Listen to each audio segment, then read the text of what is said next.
Wave समिटमध्ये जगातील वेगवेगळ्या entertainment क्षेत्रामधील कंपन्या ज्या आहेत त्या भारतामध्ये गुंतवणूक करत आहेत, महाराष्ट्रात गुंतवणूक करत आहेत. नेटफ्लिक्स नंतर आपण ॲमेझॉन प्राईमच्या या स्टुडिओला आलेलो आहोत आणि हुबेहूब जो एखादा ॲमेझॉनचा सेटअप असतो त्या प्रकारचे सेटअप इथे बनवण्यात आलेले आहेत. ॲमेझॉनच्या वेगवेगळ्या ज्या सर्व्हिसेस आहेत ते लोकांना देत आहेत. ॲमेझॉन म्युझिक असेल, ॲमेझॉन बुक असेल, त्याच्यानंतर ॲमेझॉनच्या वेबसिरीज असतील, त्या संदर्भात ज्या काही वेगवेगळ्या नवीन अपडेट्स आहेत त्या आपल्याला या समिटमध्ये पाहायला मिळत आहेत. काही जे समिटला भेट देण्यासाठी येत आहेत ते या प्रकारे ॲमेझॉन म्युझिकचा आनंद घेत आहेत, ज्यामध्ये आयपॅडवर एखादं गाणं लावून ते गाणं ऐकत आहेत. वेगवेगळ्या डिझाईन्स ज्या आहेत त्या ॲमेझॉनच्या वतीने बनवण्यात आलेल्या आहेत. ही आपण हेडफोन्सची जी डिझाईन आहे ते पाहू शकतो, ज्यामध्ये मोठ्या महाकाय आकाराचा हेडफोन बनवला आहे आणि त्याच्यामध्ये सिटिंग्सची अरेंजमेंट करण्यात आलेली आहे आणि लोक ज्या या स्टुडिओला भेट देत आहेत ते येऊन इथल्या सिटिंगचा आनंद घेत आहेत आणि तिथं बसून एन्जॉय करत आहेत.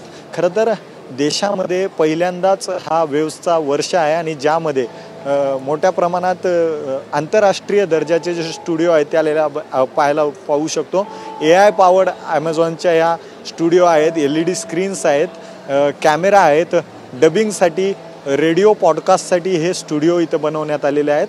खरं तर जग आता एंटरटेनमेंट क्षेत्रामध्ये पुढे चाललेले आहे. पंतप्रधानांचं स्वप्न आहे, राज्याच्या मुख्यमंत्र्यांचं स्वप्न आहे, एंटरटेनमेंट क्षेत्रामध्ये कोट्यावधींची गुंतवणूक आली पाहिजे असा स्वप्न आपल्या सरकारने बाळगलं आहे आणि त्याच दिशेने वेव्हजने पाऊल टाकलेलं आहे. आता ॲमेझॉन नंतर आपण महाराष्ट्र सरकारच्या पवेलियनला व्हिजिट करणार आहोत. तिथं काही खास वस्तू बनवण्यात आलेल्या आहेत, ते आपण तुम्हाला दाखवणार आहोत.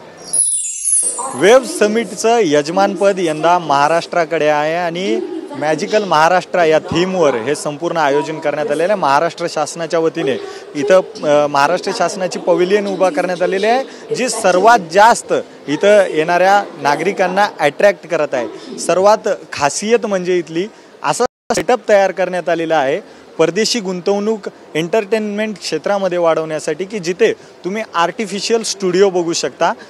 एकाच वेळी मंगळ ग्रह असेल किंवा एखाद्या समुद्राचा नजारा असेल तो इथं तुम्हाला क्रिएट करू शकता आर्टिफिशियली. माझ्यासोबत महाराष्ट्र शासनाचे अधिकारी आहेत, त्यांच्याकडून आपण जाणून घेणार आहोत हा सेटअप काय, सरकारचा उद्देश काय. सर, हा संपूर्ण समिट होतोय, महाराष्ट्र शासनाच्या पवेलियनला कसा प्रतिसाद मिळतोय आणि महाराष्ट्र शासनाच्या आगामी काळामध्ये मनोरंजन क्षेत्रामध्ये काय उद्देश आहे? मी डॉक्टर पी अनबळगन, सचिव उद्योग विभाग. वेव्ह समिट जो आहेत वर्ल्ड आपण म्हणतो ना visual audio visual entertainment summit असतं. बेसिकली एंटरटेनमेंट क्षेत्रामध्ये भारताला, महाराष्ट्राला हा पुढे नेण्यासाठी एक ग्लोबल डेस्टिनेशन हब करण्यासाठी या उद्देशाने सुरू केलेलं आहे. गव्हर्नमेंट ऑफ इंडियाने याची मान जो आपण म्हणतो ना यजमानचा पद किंवा होस्ट स्टेटचा मान आपल्याला दिलेलं आहे. कारण काय, generically Mumbai Maharashtra becoming an entertainment capital of the country. आता याला पुढच्या लेवलला एशिया नाही, साऊथ ईस्ट एशिया नाही किंवा साऊथ एशिया नाही, याला ग्लोबल लेवलला एक एंटरटेनमेंट सिटी किंवा कॅपिटल सिटी म्हणून घेऊन जाण्यासाठी केंद्र शासन, राज्य शासन सर्व कटिबद्ध आहे. आणि याच्यामध्ये आज 4 दिवसाचा कार्यक्रम होता, आपल्याला सर्वांना माहीत आहे. मे 1 ते मे 4पर्यंत आज शेवटचा दिवस आहे.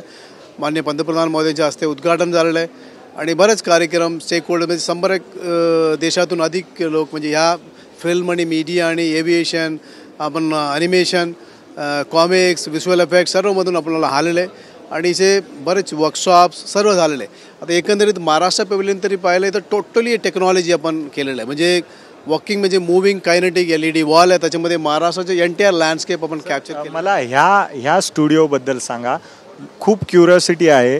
वाळवंट तयार होतोय, समुद्र तयार होते, काय थीम आहे याच्यामध्ये? बघा, हे आता पूर्वी कसं असायचं, जिथे ज्या लोकेशन करायचं असेल, तुम्हाला समुद्राला जायचं असेल किंवा तुम्हाला दुसरीकडे जायचं असेल, फॉरेस्टमध्ये जायचं असेल, आता पुरा व्हर्टिकलमध्ये सिटीमध्ये तुम्हाला एका 4 आपण म्हणतो ना कोळीच्या आतमध्ये करू शकतो. टेक्नॉलॉजी एवढं आलं. इथे आपण लाईट क्राफ्ट व्हिर्च्युअलचा कंपनीचा आपण हा एक स्टेशन उभं केलं.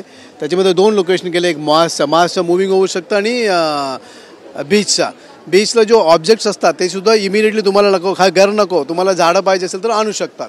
याच्याने काय असतं, एंटायर ॲड इंडस्ट्री म्हणजे आपण म्हणतो ना कसली आर्टिस्टिक बिनासुद्धा होऊ शकतात आणि याच्यामध्ये बरेच टेक्निकल मॅनपॉवर लागतात, जो याच्यामध्ये रोजगार पण निर्माण होईल.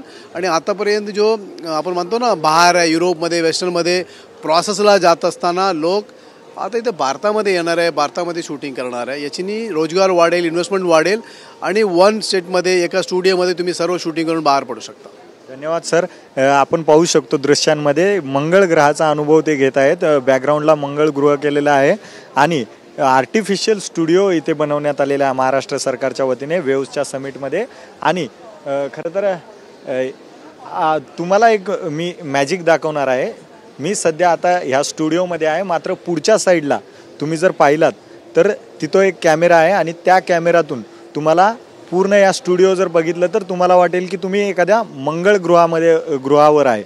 एकाच वेळी इथं वेगवेगळ्या थीमचे जे आहेत सेटअप बनवले जाऊ शकतात. मंगळगृह असेल किंवा समुद्र असेल किंवा एखादा गोवाचा बीच असेल किंवा एखादी व्हॅटिकन सिटीचा दृश्य असेल, तुम्ही काहीही एका सेकंदात बनवू शकता. आणि महाराष्ट्र सरकारचे उद्देश आहेत की आगामी काळामध्ये एंटरटेनमेंट क्षेत्रामध्ये मोठ्या प्रमाणात महाराष्ट्रात गुंतवणूक झाली पाहिजे.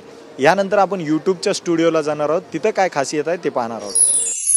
वेव्ह समिटमध्ये आपण आता आलेलो आहोत यूट्यूबच्या ह्या पवेलियनमध्ये. खरं तर जगभरामध्ये एंटरटेनमेंट क्षेत्रामध्ये असेल, वेगवेगळ्या कलाकारांना वाव देण्याच्या क्षेत्रामध्ये असेल, यूट्यूब सर्वात अग्रेसर असतो. आणि या यूट्यूबचं हे पवेलियन आहे. यूट्यूब शॉर्ट्स असतील, यूट्यूब व्हिडिओज असतील, ह्याच्या सर्व जे देखावे आहेत ते यूट्यूबने इथे एकदम उत्तम प्रकारे बनवलेले आहेत.